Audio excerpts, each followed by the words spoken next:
Welcome to Rise. From Switzerland, where at EHL, professors are back to wearing masks in the classrooms and where, unfortunately, COVID infections, hospitalizations, and deaths are on a, I'm sorry to say, rise.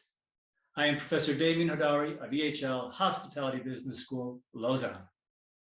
And from not where I thought I would be, i.e. Cape Town, but rather in London. However, such is the case of our ongoing changing times within this COVID chaos. My name is Anita Mendiratta, delighted to be alongside Professor Hodari, and welcome to our final, yay, episode of Rise for 2021. We are very excited to have you with us. Thank you for joining us all of this year and all of the last year in which we started Rise last April in 2020. We are, believe it or not, Professor Hodari, at day 602. I have no idea why I keep counting this, of our 100-day labor of love. And we're 18 sleeps away from midnight hitting on December 31st and getting us into 2022.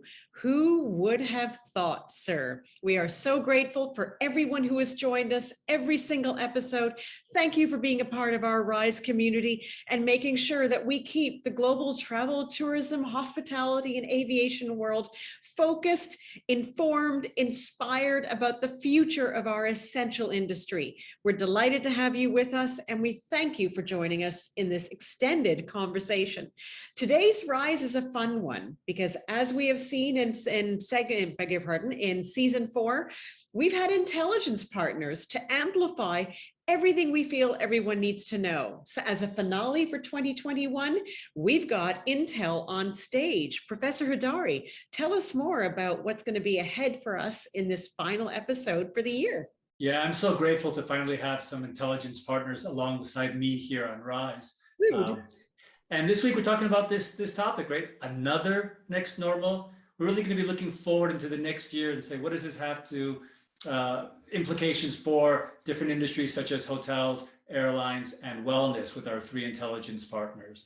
We've also got a very special total knockout at the end of the episode that's likely to raise and fluster a few feathers, or better said, furry creatures. But more about that later. As always, we like to start every episode of Rise with a question for our audience. And we've got a poll for you today, which is the following. What has been your favorite COVID silver lining?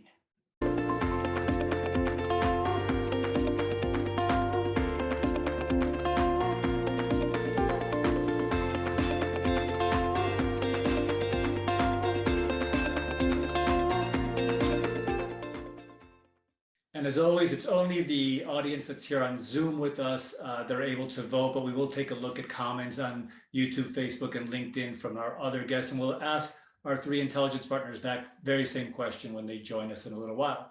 Anita, over to you now. It's a great point you make, Professor Hodari, because what's really important and our wish from Rise is that everyone who is following us around the world on LinkedIn, on YouTube, and on Facebook, please do over the holiday time register on rise-weekly.com so we can make sure that you get to be a part of the conversation and we keep you active. So where in the world are we on December 13th, 2021? And that's got nothing to do with my geography of all of my travel plans changing because of red lists. This is what we thought you felt we needed you to know. So seeing red, why is this? Now, this ultimately is a representation of a luxury property in Cape Town and their sales revenue projections and bookings as it built into the high season, being the end of the Southern Hemisphere summertime, going into the end of the year. Everything was growing, all of these great international bookings, and then boom, the red list hit because a new variant, as we discussed at length in our last episode of Rise, hit. And with Omicron coming in, immediately international bookings dropped.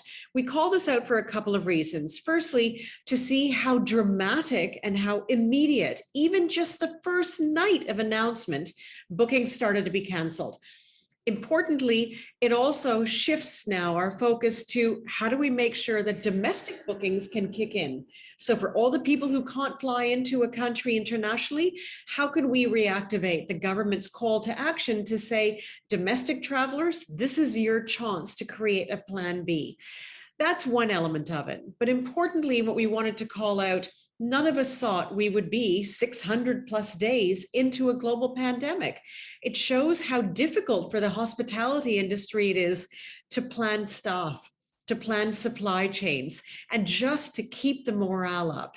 So why are we showing this? It's to remind everyone, be sensitive to the challenges that our industry has, because as much as many people have become comfortable in the uncomfortable zone, this is going to be sadly a part of 2022, and we need to make sure we all stay connected and we all rise through this as our industry starts to recover. So that's my little show of the data. Over to you, sir.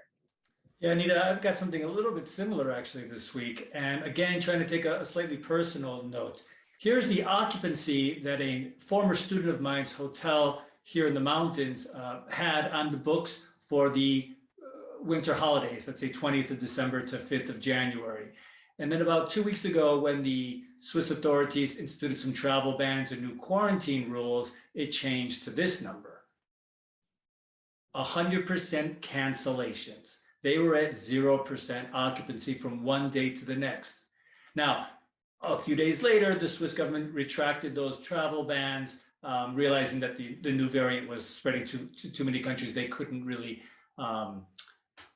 keep that policy in place. And so then we're at this stage, which is a question mark, because many of the people who had booked and canceled were not ready to rebook. Many people who had decided they weren't going to go to this destination because everything was full aren't necessarily aware that so many hotels, like my friends, are back to needing guests for the holiday period where the Swiss could easily go. And I just chose this one rather than provide some big macro data like usual. Again, this is a very personal issue, very specific to so many different companies that the numbers are one thing, the impact on people, livelihoods, and jobs is what really we've been talking about in RISE. So just a simple example to demonstrate the uncertainty that this causes. And from a strategic point of view, we're always trying to reduce uncertainty. And unfortunately, there's more uncertainty today than there probably has been over the last year and a half, because we just have no idea where we're going.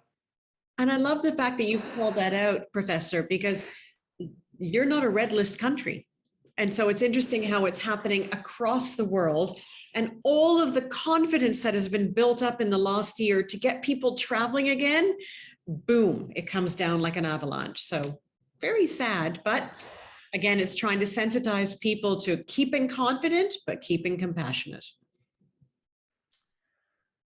So we've got some headlines, and my headline, I struggled. I had so many, I thought, very relevant headlines this week, but I finally went with this one. Disney Cruise Line becomes first to add vaccine requirement for kids as young as 5. And what startled me first was that this is from November 18th, and I only saw this a few days ago. And it shocked me for a couple of reasons. One was, what a strategic move and risk for Disney, right? A company that caters to young people, telling its primary audience, you cannot come if you're not vaccinated, as long as you are 5 years old or older. And many families are still struggling, not only whether they want to vaccinate the adults, but also even more so whether they're willing to vaccinate the children, whether they can get the children vaccinated on time. And in Switzerland, for example, they still have not authorized vaccines for anyone under 16. So it calls into question the global audience that Disney has for their cruises. So I think it's a really risky move, but a bold one on their part, one that I applaud, but I'll be really curious to see how this affects their business over the next 3 to 6 months as the world starts to or continues to vaccinate children. I must say, Professor, I love this, and not just because it's a salute to one of our Wizards of Oz and her love for Disney, but it shows that our industry is fundamentally connected to everywhere. So what one country's regulations and one company's regulations might be, source markets is a whole different scenario. So it shows how dependent and interdependent we all are on one another, whether we are man or we are mouse. So great call out itself. Now, mine is an interesting one because this really took my attention when it came to looking at the world in which we work. Now, we have been saying all year in terms of, so what's going to happen when it comes to virtual meetings, virtual conferences going live again? Is there going to be a shortfall? And there's been a lot of debate about, is it going to continue?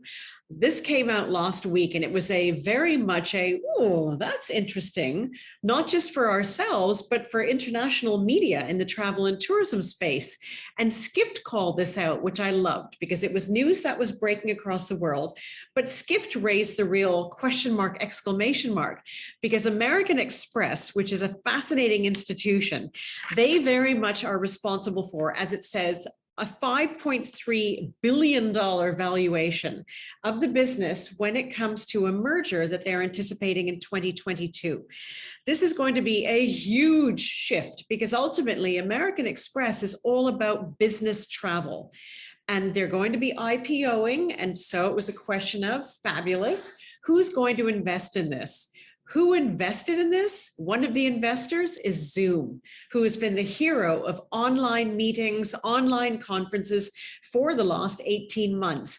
And they recognize the future of business travel is going to be, and business meetings is going to be online as well as back in the air. So I thought this was a really, really interesting indication of the fact that our world is going to evolve in a hybrid way. And those in the virtual space still see value in the tangibility and the huggability of business, and vice versa itself. So I thought this was a very interesting, who could have thought? Over to you, sir. Yeah, very interesting. Are you sharing a video with us this week? I am indeed, and I ask everyone to turn up their volumes because this is a video that I came across, admittedly this year. It was launched last year, and it's Tourism Iceland. And it was their recognition of the fact that all of us are challenging issues with our wellness, our mental health this past year and a half. And as much as we need to be calm, be centered, be compassionate, we need to let it out. So Tourism Iceland came around and said, you know what? We've got the perfect place for you to scream and then keep calm and carry on. So Professor Hodari, whack up your volume on your computer. Now, Chief Wizards of Oz, over to you. Happen. Exit Davis.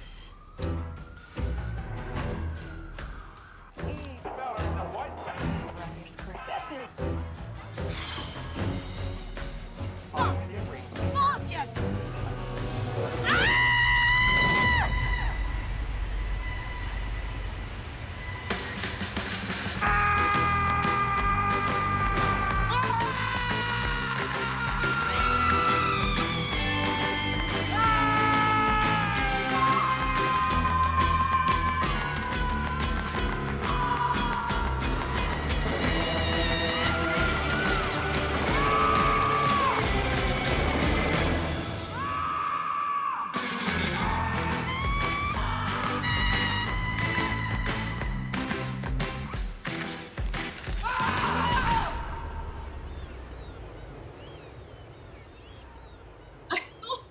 Classic and interesting. That was great. As Tourism Iceland, we empathize and want to do what we can to help people relieve their frustrations. We feel this is just what the world needs, and when people are ready to resume traveling, they can come and experience it for themselves. Now, I do think there's a little bit of a warning about animal cruelty, because it would have scared the gajeebies out of all the animals running free in Iceland. But what's incredible is that as much as that was produced in July of 2020, it's as relevant now as all the elves around the world discover that Christmas might be back in lockdown. So I thought this was great. And as much as I know you love my aviation advertising, Professor, a special gift for you this Christmas. Thank you. I think the RISE audience, as well as myself, would love to hear your scream that you've recorded for it. So maybe you want to share that with us? Admittedly, I prefer passive aggressiveness. All right. Good choice, Anita. So we asked you a question a little while ago about your silver lining options over the last year. So let's see what people said about that. So working and studying from home. Nobody baking and banana bread. So Grace, that was your idea. I guess people are not as into that as you think. But I think this working, studying from home, it's interesting because it seems like people are saying this is their favorite silver lining from this. But I think if we had asked, what's your least favorite thing? I think we'd have a lot of people answering that as well. I think there's really people who have adapted to this and embraced it, and people who are really still very resistant to it. That's a great point. Admittedly, I'm a bit distracted by the baking and banana bread because I'm really hungry right now. But otherwise, it's true. And I always question when it comes to working and studying from home, especially the working, how much of that is because people now realize how much time they spent / wasted commuting. That to me has always been a big thing. And the comfiness of the waist down because no one can see you. So. Sure. There we go. So we were zipping through our upfront this week because we wanted to be able to put everyone back on stage and make sure that we've got all the people we love, all the intelligence right where it needs to be. So it is my great pleasure on behalf of Professor Hodari and all of us at RISE to say that this week we've got Intel on stage. As you all know, season 4, we've got our intelligence partners from the past 3 seasons. And we invited them to make sure that you got the freshest, most informed, most intelligent, and most instinctive insight that you needed to be able to navigate where in the world are we. So we thought, let's put on as our finale episode for 2021, Intel Live on Stage. We have with us 3 of our great Intel people. We have with us SUSIE ELLIS, the CEO of the Global Wellness Institute, who is up before the sun has even risen. She in Texas at the moment. So SUSIE, thank you for joining us. And as soon as we go off air, Professor Hodari is going to send you a hot cup of coffee and a really nice Swiss croissant to go along with that. We also have joining us from Geneva, our Executive Director of ATAG, representing aviation, HALDANE DODD. We are thrilled to have him back with us.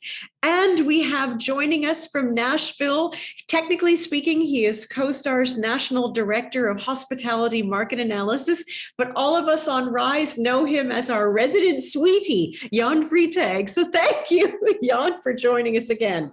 Professor, do you want to give him a big virtual hug? Sure. I guess I've just done that. That sounded really convincing. Yeah, a little hesitant there, but okay, we'll take. Well, Haldane and I don't know each other well enough, I think, yet for a hug, but. Listen, I can be with you in 20 minutes. True that. So look, I have so many questions for you guys, but I want to start with a little game.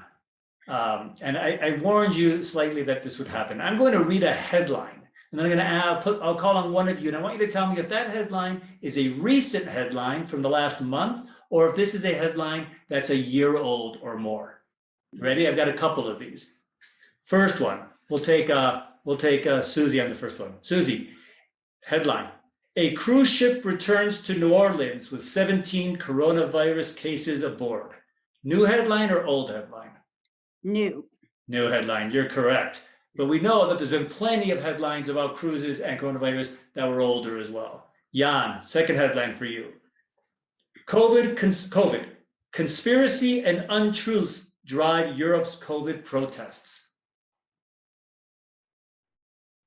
Both, absolutely correct. My point being, right, we've got the similar headlines from a year ago, and this one's just from a few days ago from the BBC. The first one was the New York Times. Haldane, business travel demand expected to surge in 2022. I would say that's an old one. In fact, that's from the 17th of November of this year from CNBC. So, and I've got more, but that's enough of our game. My point being, the title of today's episode is Another New Normal. What is this new normal going to be like if everything that's in the news is the same as it was a year ago? So give me a way that you are looking at the future, and how different is the way you're looking at 2022 and 2023, given what's happened in the last month? And Jan, I'm going to start with you. How have your forecasts changed? So the STR forecast was revised forward at the NYU Hotel Investment Conference because leisure demand and leisure room rates were so much stronger than expected. The way we look at the new normal is in 3 ways. Number 1, leisure is here and here to stay. The American consumer, the consumer in general, loves to get out. you know, and if things aren't going well, people want to get away. The counter is true too. When things are going really well, people want to get away. But in this instance, people really want to get away. So leisure travel is here to stay. Business travel is really hit or miss. A lot of it has to do with return to office. And that's all over the place, right? I think Google or Facebook, I think Google just announced, again, they're pushing back their return to office. So there's a big question mark about return to office, about transient travel, and about group travel. And the third new normal, the third thing we have to wrestle with as an industry is the question, who's going to make the beds? Access to labor is really the defining question for operators in 2022. Thanks. And I'll come back with a follow-up later, but Susie, how has, I mean, we know that when you were on the show, I don't know, was it 6 months ago or maybe a little bit more, we talked about how wellness had been being impacted positively by the pandemic. Has that continued, and are you even more optimistic about the future of wellness as a result of what's been going on? Well, two things. One is the category of wellness is on everyone's mind now, everyone's. So in that respect, there's a lot of momentum. But the other thing is, since we're talking about figures, you know, we just came out, and I have a copy here of the latest report. We do the research on the wellness economy. And this report that came out at our summit in Boston just a few weeks ago is the Global Wellness Economy Looking Beyond COVID. And this includes the year 2020, which of course was the first COVID year. So we know that the sectors, which sectors went up and which sectors went down. And what we can see, and I don't think it's a surprise, that wellness tourism was the hardest hit. Of course, also spas were hard hit, and let me just give you, and thermal and mineral springs. Those were the top three hit. But, and also physical activity, personal care and beauty, workplace wellness. But four sectors actually had an increase in 2020. One of them was wellness real estate. People, those, phones were ringing off the hook because people were looking for places they could live where wellness was the lifestyle. Also mental wellness. Mental wellness has increased because more people are caring about that, obviously. Eating, nutrition, and weight loss went up slightly, and public health and prevention went up slightly. So those are the numbers from 2020. The other thing, as Jan mentioned, we have seen that when things started getting better, there was a huge demand again. So we saw the pent-up demand, and so that made us optimistic that when this hurdle in the road is over or better, that wellness and wellness travel will come back again. We're actually, I think, a little bit more optimistic than in general because, domestic travel, people are all interested in wellness and taking care of themselves. That is the one thing that happened with COVID, is that people recognize that healthcare and medicine is very important, but self-care is just as important. And lastly, I'll just mention, because Jan said about the labor, I would say also that is a big issue, not just in our industry in terms of getting labor, but businesses have to start paying attention. And I would say the hospitality industry, especially, to how they take care of their employees, because there has to be more than just the pay, and wellness and taking care of people. That's part of it. So there's an opportunity there. Yeah, that's been a theme we've explored regularly on Rise, especially this season, has been the labor and employment issue. And I'm sure we'll come back to you guys with questions about that. Okay, Haldane, you thought the business travel demand expected to surge in 2022 was an older headline. Is that surprise you that people are still thinking it's going to take off next year? And how is the airline industry looking at that? Well, there's always optimism, I suppose, and I think the important thing is to sort of not engage in misguided optimism. I think business travel will come back. And we have seen, a number of agencies out there suggesting that actually we're not going to see business travel get anywhere near close to where it was in 2019 ever. I don't think that's true. Certainly, there'll be a softer use of business travel for quite a while yet. But as we've heard from both of the other guests, leisure travel is certainly up there. And in fact, we're sort of seeing levels until Omicron came around. We're seeing levels at or just slightly lower than 2019 levels, particularly in the domestic markets. At the moment, the latest data that we've got from IATA shows that in October, at least, we were about 50% off at a global level in terms of passenger numbers where we were back in 2019. However, there's quite a different story when you look at the domestic market versus the international market. Domestically, we're about 22% off, but of course, slice that in different ways at different countries around the world. The US, for example, is basically back up to where it was in 2019. Certain other markets, in fact, Russia's way ahead of 2019 levels, and some parts of Asia are down. Australia at the moment has been down as well. But when you look at the international RPKs, the distance flown, we're about 65% off where we were in 2019 still. And so that sort of shows different speeds of recovery around the world. And we're going to see that, and particularly as new variants come around, governments respond to that. It'll be interesting to see how the latest travel restrictions have an impact on traffic, as Anita showed very starkly, particularly with South Africa, but also just here in Europe. There's a lot of uncertainty at the moment. And I think, governments have a responsibility, and I can certainly don't want to put myself in the position of trying to protect public health in that way, and the responsibility that comes with that. So I can understand knee-jerk reactions, but you need to also balance that with science and balance it with statistics, and understand that sometimes those knee-jerk reactions don't actually help in the end anyway, as we're seeing with Omicron. It's to your point, Haldane, the noise eclipses the science, which is a pity. I have a question for all three of you, because one thing that Professor Hodari and I have done from the beginning is that we really focus on words, and we focus on the importance of words and our frustration with there's no back to normal, because there's certainly no back and there's no normal, and there's no new normal because it's constantly evolving. And one thing we've always taken pride of on Rise is giving our audience an understanding of not just your areas of expertise, but getting to know who is Susie. What does she think? What does Haldane think? And our resident sweetie, why are we such a fan of him? I have a question for you all. When we talk about the next normal in 2022, I don't want to know from you all how you define next. In the next year, how do you define the word normal? From your perspective, what do you see as being normal? Susie.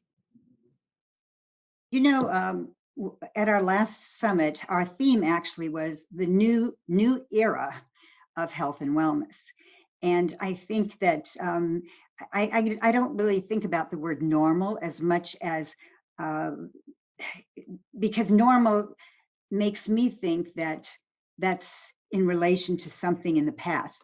I think that we're all seeing that it's rather undetermined what is going to happen. So the flux, the fact that there's going to be, needing to be nimble and flexible is just, maybe that's a little bit more of the new normal, that we have a new way of, in a way, in our wellness world, we talk about taking things a day at a time. And that seems to be what is necessary. Today, this is the news, and this is the reality, and this is my family, and this is me, and you make the decisions, and then that tomorrow might be somewhat different. So getting used to the uncertainty, maybe that's what I would look at. Response. Haldane, from your point of view, what's normal? Yeah, well, that was going to be my question as well. What is normal? Was 2019 normal? You know, and how does 2019 compare to 2015 compare to 2010 in terms of normal? Actually, for our sector at least, we had 10 years of unprecedented growth, which is not normal either. We had been growing probably too fast and too hot, and it's not something that the industry pushes for. It's a response to demand, but that demand had really been growing very heavily. Was that normal? I don't know. I think I agree with Susie that to my mind anyway, flexibility becomes the new normal. And in reality, actually, before COVID, if you look at the way that the millennial generation, Generation Z worked, it was a flexible use of time. It was a flexible use of working conditions and workspaces in a way that you know, older generations just hadn't been used to, where you come and sit at your own desk every single day. So that flexibility was kind of being built into the system anyway. I think we're sort of expanding that to a wider range of generations and a wider part of the workforce. And I sort of reflect on the question that you had to the audience before about what came out of COVID for you, or what came out of the crisis for you that was good. And I think that depending on which point of the crisis we're talking about, it was different things. Certainly banana bread right at the start, but for me, actually, that flexibility, the ability to work from anywhere, the ability to sort of have your office on your laptop, and that's kind of it. And the expansion of that has really been one of the changes and benefits that's come out of this. I wouldn't say there's a huge number of other benefits to me anyway, but yeah, that's certainly something that's come out, which has been positive. Indeed. And John, from your perspective. Yeah, look, taking the word that Susie mentioned, family, and what Dane just said about, you know, working from anywhere, I think those two things are really changing the way I look at my work, because I used to, in 2019, if we call that normal or not, go to New York or Washington for lunch all the time. You know, first flight out, do the lunch presentation, last flight out, you know, be home for dinner, hopefully. Really, you know, if Zoom is investing in Amex GBT, they're clearly saying, look, if it's a half-hour presentation in a city that's not your own, just do it on Zoom. So I think we're going to combine. I think the word family, Susie, that you mentioned, I think has come to the forefront for a lot of people. And this idea of saying, what's the trade-off? And I think that will impact business travel for sure, you know, going forward. So I think that to me is part of the normal, is to just focus on what's really important. And work can also be important. Luckily, we can almost work from anywhere now if we're white collar work. Indeed. And you make a great point, because I remember years ago, a former colleague of mine who evolved to become an executive coach, he made the comment that when people were looking for balance, it's not about finding balance, it's living with the imbalance. And COVID-19 has allowed us all to take ownership of the word balance now, which then leads directly, Susie, into your space. And as you're saying, the wellness, well-being industry has taken on a whole new meaning, because like whether it's with travelers or people in wellness, we are them. We are the travelers. We are the people desperate to be taking care of ourselves in a way we didn't in the past. And COVID-19 has made that all a very acceptable public conversation. So it's an interesting time to see. So, Professor, you have some questions lined up. Yeah, I wanted to go back to this idea of labor and careers. You know, a lot of our audience skew young, who are starting or developing their careers. And so maybe a short answer, given what you know about your sector, these ideas of flexibility, uncertainty, labor shortages, et cetera, give me one hint towards where do you see great opportunity for, you know, people who want to dedicate themselves to a hospitality or leisure and travel career? Where's something new, a new opportunity that we weren't really thinking about pre-COVID? Anyone want to jump in? Haldane, let's start with you. So I think if we concentrate on the area that we look at within the Air Transport Action Group, and it was, you asked us to give a couple of data points. And so, the first one was about COVID and the impact on the industry. I think my second data point is around something much closer to my heart, and that is that I'm not sure if your audience know, but one of the things that we're doing, or starting to do in aviation, is shifting with an energy transition towards sustainable aviation fuel. So a new type of fuel that is much lower CO2 when it comes to life cycle emissions. In the years since it was certified in 2011 up to the beginning of 2020, airlines had taken about $7 billion in offtake agreements for sustainable aviation fuel in that whole period. In the period at the beginning of this year, for the 7 months in the beginning of this year, another $7 billion has been spent on offtake agreements for sustainable aviation fuel, doubling the amount in that life cycle within 7 months. That, to me, indicates that despite the fact that we have been through the hardest time in our industry's history, we are in the worst financial state to a certain extent in the industry's history. The levels of confidence in aviation have been rocked all the way to the bone. We are still looking at sustainability and really concentrating on that as a way forward. And that gives great heart to me because I've been working on that for so long and sort of pushing for that for so long.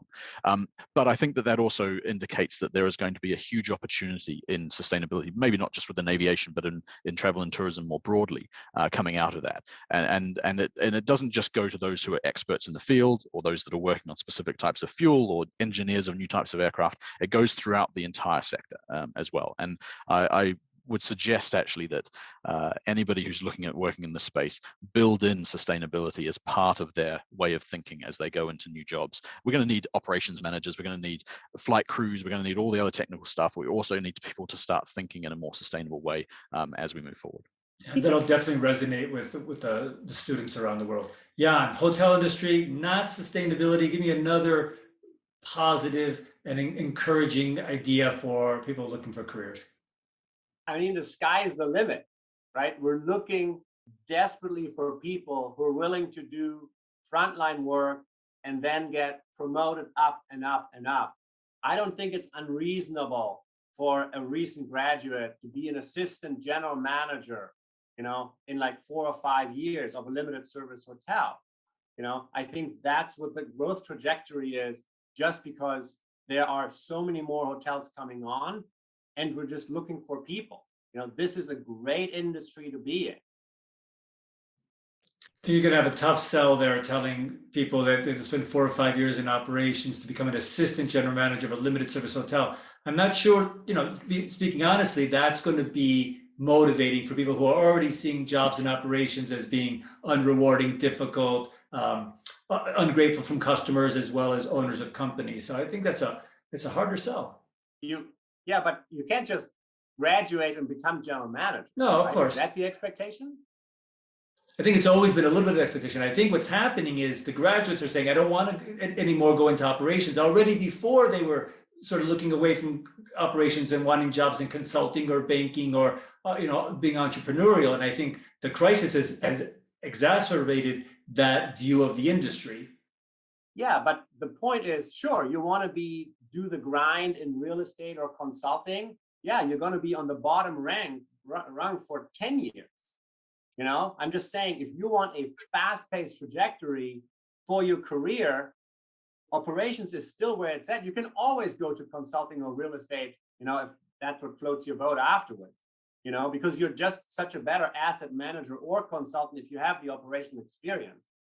But I think there is a lot of opportunity today because so few people want to take that jump. A lot of people, Professor, have your attitude, and that creates a lot of opportunity for those who are willing to pay their dues. Yeah, I agree. I think the opportunity is there. Whether people will seize that opportunity is another issue. I wish we had more time to explore that. SUSIE, wellness industry, where are you seeing the future of interesting jobs? Well, the research is showing us that right now it is a $4.4 trillion economy globally, but in 2025, it will be a $7 trillion economy. So there is growth everywhere. However, in terms of specifics, I would say wellness real estate is going to have some very interesting opportunities because people want to live in healthy environments. And so that's becoming, in senior housing, in, in apartments, in general, it's so new that there's very little, it's like the wild, wild west.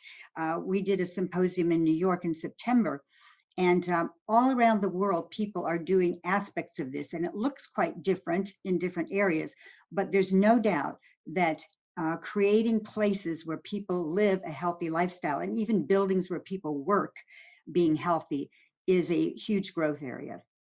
Thanks. This is where, Demian, if I can jump in for a second, because there's a common theme coming out between what HALDANE said about the surprise factor of all that investment in a short period of time, what Jan was saying about operations, and what Susie's saying about lifestyle now driving a lot of demand. This time has allowed people to stop and think about, this is what matters to me. A year ago in our 2020 final episode, we had on the whole concept of giving, and we had on Mary's Meals, and we had on others. And we were all staggered by the fact that in a year when people were losing their jobs, were losing their liberties, they were donating more. Because suddenly it's a matter of, this is what matters to me. So, HALDANE, your point about sustainability and people investing in sustainable aviation fuels, because for all the choices we have to make as decision makers, that matters. That's what's going to shift the needle. Jan, I love what you're saying, because you're actually saying in the industry, there is such a hunger for intake at operations level, that's a huge opportunity to be able to put people coming into the industry in a stronger position of decision making. And then it links, Susie, to what you're saying from the point of view of, yes, I can work from home, I can work from the office, and I can have a sense of balance in my life. Why can't I put that all into one place? And now you've got developers investing in that infrastructure. So my point being that there, whether it's aviation, hotels, or wellness, people are making fundamental decisions on living investment professions based on what they have filtered out to really matter. And there's no way that's not going to have an impact in 2020, because again, we are them. Jan, you can be in your office, or you can be in a hotel room with a Zoom screen that shows that you're back in Nashville. I think there's an interesting lack of gray area that's going to become part of the next normal, where people are going to make conscious decisions. And that's where, from a career perspective, I find it fascinating is, in our industry as consultants, is freelancing booming? Absolutely. Are all these options booming? Absolutely. But there's also an innate instability within that, and people are tired of that. So I think we've got an interesting next year. HALDANE. I just want to pick up on something that Jan said, and I don't think this is a new normal. I think it's been a normal for a long time, and the fact that, okay, I spend my time nowadays talking with ministers and advocating at a high level, if you like, within the industry. My experience on the ground in operations 20 years ago, not quite 20 years ago, really, even now in those conversations that you have with the Minister of Transport or whoever else, really matters, and the ability to sort of bring in that knowledge that I had from dealing with passengers, dealing with customers, having the real operational knowledge actually plays a really important role. The idea that you would jump directly from school into a management position, I don't think does you any good either. In the future, certainly if you want to be in management for a while. So having that base ground knowledge, having the operational knowledge is super important. Indeed. I don't disagree. I know we have some questions from the audience, and I had one that's similar to what's coming in, so I'm just going to ask it. Data, there was a lot of questions about all the data that was coming out, but how, could we really forecast 2021 during 2020? How reliable are these forecasts for 2022? So maybe I'll start with Jan, since he's already ready to fight with me, is how is your view of intelligence, of data, changed as a result of the last year and a half, or has it not? So the data that we rely on a lot is the STR data. They're just three numbers. So the beauty of the model is it's just three numbers, right? Rooms available, rooms sold, rooms revenue. And you can project that pretty well because it overlays with macroeconomic growth really well. So that hasn't really changed. What I think has changed is the immediacy of the data, the need for more immediate data. And Anita, I loved your, well, didn't love, but it was very powerful, your chart that showed the immediate impact of the decline in revenues or forward-looking revenues for that poor property in South Africa. You know, so almost real-time data is so critical. And also the second piece of that is not just top-line revenues, but GOP revenues, expenses, GOP, EBITDA. That sort of comes to the forefront, and we need to gather more and more and more of that because owners are saying, look, I get the revenue part. I know my clients are coming and they're paying very high rates, but what's falling to the bottom line? So, but the view hasn't changed as much. It's sort of shifted a little bit from top line weekly to bottom line almost. We can't do daily, but you know what I mean, like a lot higher cadence. Thanks. Should we take a question or two from the audience? Great plan. Grace, you got something for our guests? Yes, I do. We've had a flood of questions. And the first one is, how can thought leaders in travel and tourism motivate prospective travelers to stay enthusiastic about travel in a time of such uncertainty? Yeah, that's a great question. Anyone want to take that? You know, one thing that we have seen is that when people are traveling, they're staying longer. And this is something I think we could help motivate in our industry in general, because you're not flying as often, but where you are, you can work, you can stay, you can take care of your health. So maybe we can, as an industry, help people think about new ways to travel and, you know, doing a wellness sabbatical, doing, you know, taking their families with them and working. So I think the desire for travel is innate. I mean, I feel that people just have that desire. And so that I'm not so concerned about motivating, but how can we help people do it in a better way? And I think staying longer at places and can be a really positive all the way around. Thanks. And I think the other thing that we found is that local trips, right, just staying in country has been so important. And people, speaking from the US perspective, realized, oh, this is really nice. You know? Like we know this, like regional UK, regional Germany, regional Switzerland, people like, oh, wow, I've never taken a week, 2 weeks and stay in country. I think that's going to be with us for a while. So I think that's also part of the motivating factor is to say, you want to get away, just stay local. Okay, let's get another question, Grace. Thank you.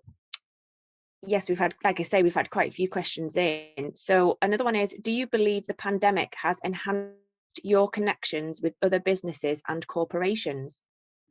Haldane, you want to take that? How has it affected you professionally? I suppose being an association as opposed to a sort of business, if you like, within the operation, I don't think it's affected us that much, apart from our business life and the fact that we haven't traveled as much as we normally would. The one area I think, just going back to what I was saying before, is that, you know, despite the challenges, sustainability has remained and sort of risen up the agenda within the sector as well, in a way that maybe without the pandemic it wouldn't have done quite so fast, because it goes back to what Anita was saying, is, you know, what do people feel is important these days, and I think that climate change in particular has really risen up the agenda. So that's where it's changed our professional role a bit more, but not in terms of new partnerships or things. I think that we had that settled anyway, and we're just sort of making good on what we already had in place. And Jan, you're traveling less, but you're not speaking any less, right? You're still as involved as ever. Has that actually increased because now people can book you without having to, you know, cover, you know, make you fly and find time in your schedule? Yeah, so early pandemic, you know, April 2020, March 2020, I started doing weekly videos. you know, every week, and just sort of say, okay, we're suffering through this together, but you're not alone. And I think that gave, you know, STR and CoStar and myself pretty big visibility. So yeah, there's absolutely an increase in requests, but they're pretty short. You know, it's like half an hour here, half an hour there. It's not worth traveling for that. Or, well, it could be, but it's just a lot of, it's very disruptive to do to your life, just to go somewhere for just half an hour. So yeah, there's definitely an uptick in cadence for sure. Anita? Just a quick one. I want to go back to what Haldane said and also building on what Jan said. Pre-2020, pre-COVID, we had the choice to focus on sustainability, the perceived choice. We had the choice to focus on hotel data and the wellness industry. I think what's shifted in the last year and a half is the value of each of your sectors. So Haldane, people have known about this, we need to get involved in sustainability, but they've never really understood exactly what it means and what they need to do. Now they rely on ATAG for that. And we saw that up at COP26, how it had moved from defensiveness to offensiveness. Similarly, Jan, your data is fresh and it's real time. This is what's really happening rather than the hypothesis. And SUSIE, your space has grown from the point of view of this is no longer, wellness is no longer a segment in a niche. It's part of the DNA of why people travel to begin with. And that's why I think for all three of you, your engagement might have not shifted, but your value with those with whom you engage, I think that's shifted fundamentally. I think there's a big difference there. And I think that's part of the opportunity. So, and it looks like Grace, the voice of Grace, is saying we have one final question she wants to squeeze in. Yes, we do. As you saw earlier, we had a poll on silver linings, and we would like to know from each of you, what is your hope for 2022? SUSIE, you want to start? Sure. You know, our research for next year is going to be on wellness and policy. And so, you know, where wellness maybe started as a personal kind of thing, and now businesses are paying attention. We're finding that governments are now paying attention. And so we've gotten a lot of inquiries from different governments or different cities about what they can do in the wellness space. So I think that I'm optimistic and, enthused about the fact that there's more interest, and it's going to take governments getting involved and businesses getting involved and individuals being involved. So I guess my hope for 2022 is that this will be not just talk, but there'll be action in all of those segments. Thank you. Jan? I hope for that people take more vaccines, you know, get your shots, get your booster, and then go back into the office and go back on a plane and go back to travel. You know, we have, unfortunately, this bifurcation of the people who feel almost invincible after their booster, and then the people who have to be locked up at home because the government is saying you can't do anything in Germany right now. You know, so let's just get vaccines out into more people so that we can, in the travel industry, can reap the benefit. And Haldane? So I could almost take what SUSIE said and just replace a few of the words because it's a fairly similar level of commitment that's needed. But you'll see behind me, Fly Net Zero. This is a commitment that the aviation industry became one of the first in the world to agree that we would go net zero CO2 emissions by 2050. It's an incredibly challenging task. It involves, as I said before, sustainable aviation fuel and shifting a complete energy transition towards new types of fuel and new types of aircraft and various other things. But for 2022, we're hoping that the world's governments can agree to back that goal up with commitment from government as well at the ICAO Assembly in late September. We want to have a long-term goal backed up by governments for the industry as well, to make sure that there is commitment there to support us with the right policy and so forth. But we also need commitment from corporates within the travel sector. We need commitment from individuals, individual airlines, but also individual passengers as well. It really plays out across that spectrum. And again, just as Susie said, it's now turning from policy and big ideas to action, and how do we actually make this happen? Look, 3 great answers, and I'm just going to jump forward because I know we're getting messages that we need to wrap up. You know, we blocked so much time for the 3 of you, and it clearly wasn't nearly enough time. So hopefully we'll, you know, as part of our Intel partners for 2022, we'll definitely have you back on so we can continue the conversation and see where we're at 6 months from now. I want to give a really special thank not only to all 3 of you, but to Susie and Jan for getting up at 4 or 5 o'clock in the morning to do this for us. We really do appreciate it. I know the RISE audience does as well. And Haldane as well. Thanks so much for skipping lunch. I know Anita's hungry. You probably are as well. But thank you for having us. And to all of our intelligence partners, thank you for making RISE richer, more interesting, and fresher in what we need to know right now. So as we move into 2022, to all 3 of you, huge love and thanks from all of us at RISE. Happy holidays. Thank you. Happy New Year. Thank you. Both of you as well. Thanks. It's time, Grace, for Drum roll. total knockout. What are we debating very quickly today, Grace? Today's debate is, should Santa adhere to travel bans? Demian, you say yes, you go first. Look, Santa, you know, people are going to call me, they'll call me the Grouch. You're probably going to think of me as the Grinch now, but I do think Santa needs to stay home this Christmas, right? You need to be a good example. You can't be going home to everybody's houses, grabbing the glasses, drinking the milk, touching the cookies, and potentially spreading the virus. We need to be a good example. People need to be safe. They need to be secure. They need to stay home this year. It's not fair that you take gifts to some countries, and some countries that have travel bans and won't let you in. Those poor kids can't get them, but they know their friends across the world are getting their gifts. So Santa, we love you. We understand that you're doing a great thing, but this is the year to stay home, set a good example, and just double up on the gifts next year. The kids will understand. Just because you've been naughty and you know you're getting a lump of coal in your stocking does not mean you can deprive the children of gifts. Now, importantly, Santa is not a leisure traveler. He's not a business traveler. He's an essential worker. He's on the front line because we know that healthcare, mental health has been critical. We know from our friends at ATAG that there were 39,000 repatriation trips last year of people who were stuck. We know the importance of travel to be able to get medical equipment and medical workers. Santa is an essential worker. He's on the front line. The Finnish government has confirmed he is fully vaccinated. And as importantly, one prominent minister said, as we know with supply chain issues, my department, the Department of Trade, will leave no stone unturned and do absolutely everything to make sure there is no disruption to supply chains or issues that are going to impact delivery of presents.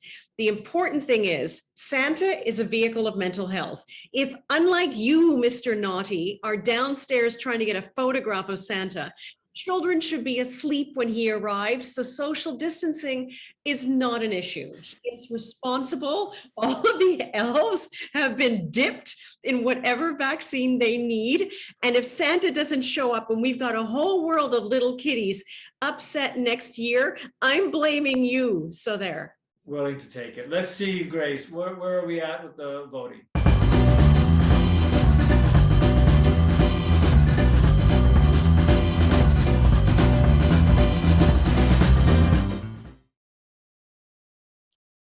Okay, it's time to vote. It was the night before Christmas when all through the land, prize viewers were waiting, the Grouch took a stand. Children sat hopeful, filled with glee. Santa should stay home, he growled, COVID spreading is he. Travel bans are there for a reason, he barked. St. Nicholas is no different, his sleigh stays parked. But then a gentle voice, one filled with hope, reminded the Grouch that Santa could cope with vaccines and boosters and masks in tow. Santa and his reindeers are being safe, you know. The children need magic and smiles this year. For too long now it's brought many a tear. The Grouch sat back thinking, maybe she's right. If Santa is careful, why can't he take flight? Put out the milk and the cookies, get the fire alight. Let Rudolph bring presents with his nose so bright. Happy Christmas to all, and to all a good night.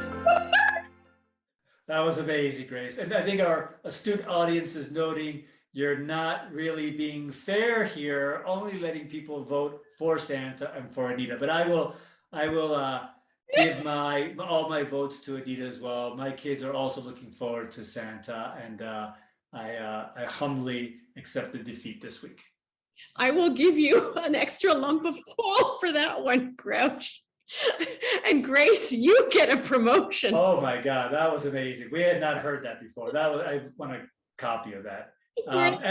As you can see, we're out of time. We are taking a month's well-deserved vacation. We will be back on the 17th of January with our next episode of Rise. We've got some really interesting things planned for the coming months, and I know our regular audience are going to much appreciate those. So let me just quickly say happy holidays to everybody, and to the team at Rise. Great job today, great job all season. It's the best president I've had, and my silver lining during all of the last year and a half has been Rise and my work with you guys. So thank you. Join us January 17th as we count down to our 2nd anniversary of Rise in April. We're going to be back. And so wherever you are in the world, whatever your faith, whatever you are doing, whomever you are with, stay strong, stay hopeful, stay confident, keep your hands clean, keep believing in Santa, and we will see you in the new year.